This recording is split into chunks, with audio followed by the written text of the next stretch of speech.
Dalam keterangan tertulisnya, Yusril menyatakan jika naskah itu sah sebagai undang-undang yang berlaku dan mengikat semua pihak, Presiden dan pimpinan DPR dapat mengadakan rapat untuk memperbaiki salah ketik seperti itu.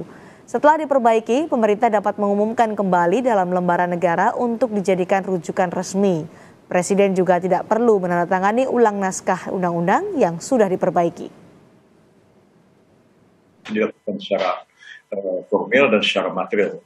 Bahkan saya mengingatkan pemerintah dan DPR hati-hati terhadap pengujian formil ini. Oleh karena kalau sekiranya diuji secara formil di yang batu ujinya itu adalah Undang-Undang 12 2011 tentang pembentukan peraturan perundang-undangan itu, dan ternyata ada salah prosedur, ya, maka memang bisa dibatalkan oleh Mahkamah Konstitusi, bahkan bisa seluruhnya dibatalkan tanpa lagi memeriksa apakah secara material undang-undang itu, norma undang-undang itu bertentangan dengan konstitusi UUD 45 atau tidak. Saya dapat memberikan contoh begini, misalnya undang-undang pemerintahan Aceh itu ada mengatur tentang KIP Aceh. Nah, ketika ada undang-undang penyelenggara pemilu itu ditabrak dan kemudian dirubah sebegitu rupa oleh undang-undang penyelenggara pemilu yang mengatakan merubah ketentuan-ketentuan tentang KIP Aceh. Ya. Nah, padahal dalam Undang-Undang Pemerintahan Aceh itu dikatakan setiap perubahan terhadap Undang-Undang Pemerintahan Aceh itu harus dikonsultasikan oleh pemerintah pusat, DPR dengan Dewan Perwakilan Rakyat Aceh, DPRA. Dan itu kita bawa ke Mahkamah Konstitusi dan saya diminta pendapat ahli pada waktu itu, dan akhirnya MK membatalkan perubahan tentang KIP Aceh itu.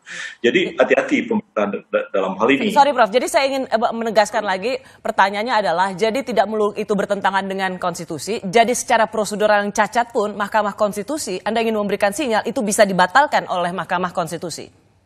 Ya, tapi persoalannya salah ketik itu prosedural atau tidak. Itu dia masalahnya. Nah, prosedural itu seperti misalnya tadi saya katakan KIP Aceh itu, ya, kalau undang-undang pemerintahan Aceh mau diubah itu harus ada konsultasi antara pemerintah pusat, DPR dengan DPR Aceh. Itu tidak ada sama sekali, maka prosedurnya salah. Tapi kalau orang salah ketik itu termasuk prosedur atau tidak? Ya.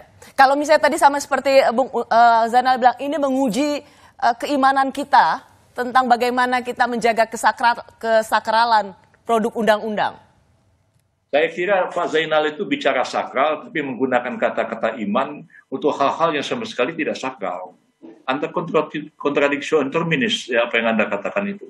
Kalau kita bicara Tuhan, iman kita di situ, itu sakral. Tapi kalau teknis salah ketik kok dibilang iman, dibilang sakral, itu gimana sih ceritanya? Tapi begini, kalau misalnya itu menyangkut prosedur, ya, dan menyangkut norma yang substantif seperti itu, memang akan diuji oleh Mahkamah Konstitusi secara material maupun secara formal. Tapi kalau salah ketik yang topik pembahasan malam ini, dan kalau kita fokus ke sana, tidak membongkar yang lebih dalam filosofi daripada pembentukan undang-undang, saya kira persoalan ini bisa kita atasi dan bisa kita selesaikan. Jadi saya tidak semata-mata berpikir sebagai seorang teoretisi yang berada di belakang meja, ya. Keterlibatan kita dalam mengurusi negara ini, bagaimana kita harus menyelesaikan satu masalah, itu memerlukan satu tindakan yang cepat dan satu langkah yang lebih praktis, mudah untuk menyelesaikan persoalan ini. Ya, saya katakan bahwa ada beberapa alternatif yang dapat ditempuh oleh pemerintah, oleh Presiden ataupun DPR, keluarkan Perpu, ajukan RUU amandemen, ya, atau cara yang saya katakan tadi, atau ada pihak membawa itu ke Mahkamah Konstitusi. Ya, jadi memang ini akan merupakan sesuatu yang panjang.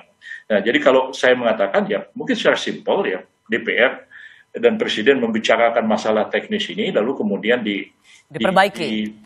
Sama sekali tidak menyangkut substansi, hanya masalah teknis itu, salah ketik itu, dan kemudian ya dituangkan lagi dalam lembaga negara, dan kemudian diberikan satu notasi di sana bahwa ya, ada perbaikan, masalah teknis seperti ini tidak ada implikasinya kepada prosedur, kepada materi muatan dari pasal-pasalnya, dan saya kira itu akan menjadi satu rujukan resmi yang di dalam lembaga negara yang baru itu. Tanpa harus ditandatangani oleh Presiden lagi?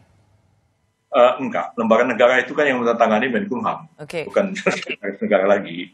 Persoalannya itu ditolak, Prof. Yusril, oleh banyak akademisi, para guru besar juga yang mengatakan itu tidak bisa dipandang sesepele itu. Ya, kita bisa berdebat terus soal ini. Jadi saya kira orang bisa sepakat untuk tidak sepakat tentang sesuatu. Ya, kalau mau dibawa ke MK, ya saya akan mengatakan, ya tergantung nanti debat kita di MK akan seperti apa. Ya, mungkin nanti saya akan jadi ahli atau mungkin Pak Zainal Arifin juga akan jadi ahli, dan kita bisa berdebat di sana. Jadi bisa saja para akademisi berdebat tentang sesuatu dan mereka tidak punya satu kesamaan pendapat, tapi putusan MK ya akan menjadi satu putusan yang mengikat bagi kita semua, walaupun secara akademis putusan itu kita perdebatkan juga akhirnya. Kalau tadi saya memandang bahwa betul kan garis besarnya begini, secara prosedural itu pernah juga dikabulkan oleh Mahkamah Konstitusi. Tapi kalau salah ketik seperti ini, Anda sendiri tidak yakin itu bisa dikabulkan oleh Mahkamah Konstitusi, ya Prof? Tadi pasal yang disebutkan Pak Zainal Arifin itu memang membawa implikasi kepada norma, membawa implikasi kepada penafsiran. Tapi kalau misalnya hanya menurut pasal yang sebenarnya tidak ada, ya misalnya pasal 5A, ternyata 5A itu tidak ada, yang ada cuma pasal 5 aja. Berarti kan tidak ada implikasi kepada penafsiran, tidak implikasi kepada norma. Ya, jadi kalau itu mau dibawa ke MK, pertanyaannya MK ini apa Anda punya kewenangan menguji yang kayak begini? Tugas Anda kan melakukan pengujian secara formil dan pengujian secara material. Orang salah ketik tuh mau diuji kemana ngujinya? Ya memang dalam Undang-Undang 11 2011 itu memang dikatakan ada asas kecermatan.